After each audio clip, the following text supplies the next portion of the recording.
होली हो और पकौड़े ना बने, महफिल ना सजे, ऐसा तो हो ही नहीं सकता। होली पे पकौड़े ज़रूर बनते हैं सबके यहाँ पे। तो इसी बात को ध्यान में रखते हुए आज मैं लेके आई हूँ पकौड़े की रेसिपी, वो भी बिल्कुल कम सामान में। मैं आपको बताऊंगी कि अगर आपके पास कम सामान है फिर भी आप अलग तरह के पकौड़े कैसे बना सकते हैं, एक से ज़्यादा पकौड़े कैसे बना सकते हैं। तो चलिए वीडियो को स्टार्ट करते हैं। तो आज हम बनाने वाले हैं 6 तरह के पकौड़े, वो भी बिल्कुल कम सामान में। तो उसके लिए यहाँ पे मैंने गोभी लिया है, आलू लिया है, पालक लिया है और साथ ही बैंगन और हरी मिर्च ली हुई है। तो सबसे पहले हम गोभी को काट लेंगे। तो सबसे पहले इस तरह से हम छोटे छोटे टुकड़े कर लेंगे गोभी के, और उन टुकड़ों को भी इस तरह से बीच में से काट लेंगे। आप चाहें तो इतने बड़े भी रख सकते हैं या फिर एक और कट इनमें लगा सकते हैं कुछ इस तरह से। और साथ ही हम बैंगन को भी काट लेंगे। तो बैंगन को हम 2 तरीके से काटेंगे। आप चाहें तो इस तरह से लंबा भी काट सकते हैं और आप चाहे तो गोल भी काट सकते हैं। इससे क्या होगा कि आपके एक ही चीज़ से 2 पकौड़े बन करके तैयार हो जाएंगे। तो आप इस तरह से गोल भी काट लें।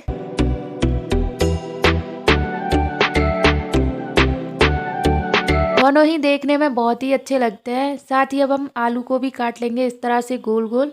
आप चाहें तो कसकर इसके लच्छे भी बना सकते हैं। उसके बाद पालक को हम काट लेंगे यहाँ पे बारीक बारीक, और कुछ पालक को मैं काट लूँगी और कुछ को अलग में साबुत छोड़ दूँगी। उसके हम पकौड़े अलग तरीके से बनाएंगे।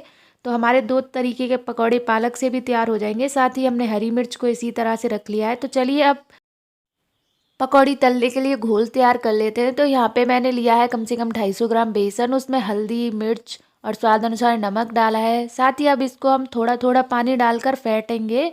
आपको एक साथ ज़्यादा पानी नहीं डालना है बेसन में, थोड़ा थोड़ा करके पानी डालें और घोलते जाएं। इससे आपका बैटर जो है एकदम परफेक्ट बनेगा, ना ज़्यादा पतला होगा और ना ही ज़्यादा गाढ़ा होगा। तो देखिए हमें इस हिसाब का बैटर चाहिए कि हाथ पे हम रखें तो आराम से गिरे वो। उसके बाद यहाँ पे मैंने रिफाइंड ऑयल को गर्म होने के लिए रख दिया है। आप जो ऑयल यूज़ कर सकते हैं वो भी ले सकते हैं। तो हम इस तरह से बस आलू को डिप करेंगे और थोड़ा झाड़ देंगे, फिर उल्टा करके आप देखिए इस तरह से उल्टा करके हमें डालना है कढ़ाई में। इससे क्या होगा, जो हमारा बेसन है वो जो कढ़ाई में गिर जाता है वो नहीं गिरेगा। आप देखिए बिल्कुल बेसन वेस्ट नहीं होगा। आप इसी तरह से बना कर देखिएगा। तो इसी तरह से हम सारी पकौड़ी को डाल लेंगे और आसानी से तल लेंगे। तो ये एक तरफ से गोल्डन ब्राउन हो जाएंगी ना, तो अपने आप ऊपर तेल पे तैरने लगेंगी। तो हम इसको आसानी से पलट देंगे। देखिए हमारी पकौड़ियाँ सिक करके तैयार हो चुकी हैं। तो चलिए इनको उतार लेते हैं और बाकी की पकौड़ियाँ भी सेक लेते हैं। तो अब इसी तरह से हम बैंगन की पकौड़ी भी सेक लेंगे। बस डिप करेंगे और उल्टा करेंगे और डाल देंगे। इसी तरह से हम बनाएंगे गोभी की पकौड़ियाँ भी। गोभी को तो बनाना और भी आसान है, बस उसको पकड़ लीजिए और थोड़ा डिप करिए और डाल दीजिए तेल में। तो इसी तरह से हम अपनी जो सारी पकौड़ियाँ बना करके तैयार करते हैं। बहुत आसान है बनाना सारी पकौड़ियाँ, बस डाल दीजिए और गोल्डन ब्राउन होने तक पकाइए और फिर उतार लीजिए। देखिए हमारी 3 तरह की पकौड़ियाँ जो है तैयार हो चुकी हैं।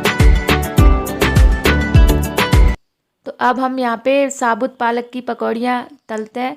खाने में इनका टेस्ट बिल्कुल कटे हुए पालक के जैसा ही होता है, बट एक वैरायटी बढ़ जाती है और देखने में ये सुंदर लगती है। तो बस इसी तरह से पालक के पत्ते को बेसन में लपेटिए और डाल दीजिए और गोल्डन ब्राउन होने तक इन्हें भी तल लीजिए।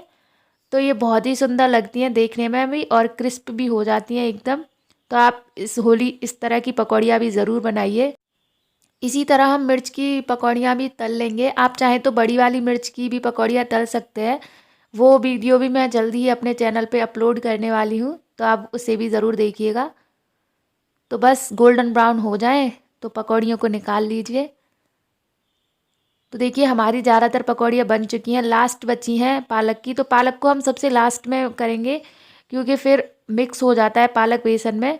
तो बस अच्छे से इसको मिक्स कर लेंगे कटे हुए पालक को बेसन में, और इस तरह से छोटी छोटी बॉल बनाएंगे हाथों में। देखिए इस तरह से आप छोटी बड़ी अपने हिसाब से बना सकते हैं और बॉल बनाकर बस बेसन में डालते जाइए। बहुत ही आसानी से बन जाती हैं, बिल्कुल भी चिपकती भी नहीं है।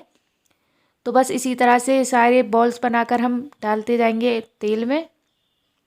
और एक तरफ से ये गोल्डन ब्राउन हो जाए तभी इनको पलटें, जल्दी इन्हें बिल्कुल भी ना पलटें। तो देखिए बिल्कुल टूटेंगी भी नहीं, इस तरह से पलटिए आप।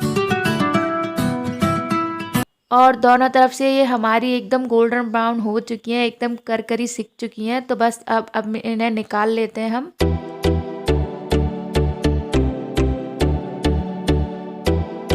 तो देखिए दोस्तों, हमारी 6 तरह की पकौड़ियाँ जो है यहाँ पे तैयार हो चुकी हैं एकदम। देखिए प्लेट कितनी अच्छी लग रही है देखने में भी। तो यहाँ पे मैंने आपको दिखाया कि कितने कम सामान में आप ज़्यादा तरह की पकौड़ियाँ बना सकते हैं।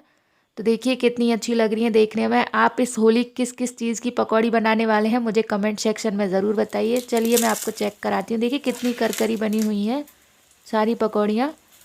इसको आप चाय के साथ परोसिए या फिर चटनी के साथ परोसिए, ये आपके ऊपर डिपेंड करता है। ये दोनों ही चीज़ से बहुत ही ज़्यादा टेस्टी लगने वाली हैं।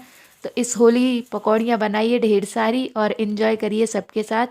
तो मैं मिलूंगी ऐसी ही नई वीडियो के साथ, तब तक के लिए बाय बाय दोस्तों। और वीडियो पसंद आती है तो प्लीज़ एक लाइक ज़रूर करिएगा।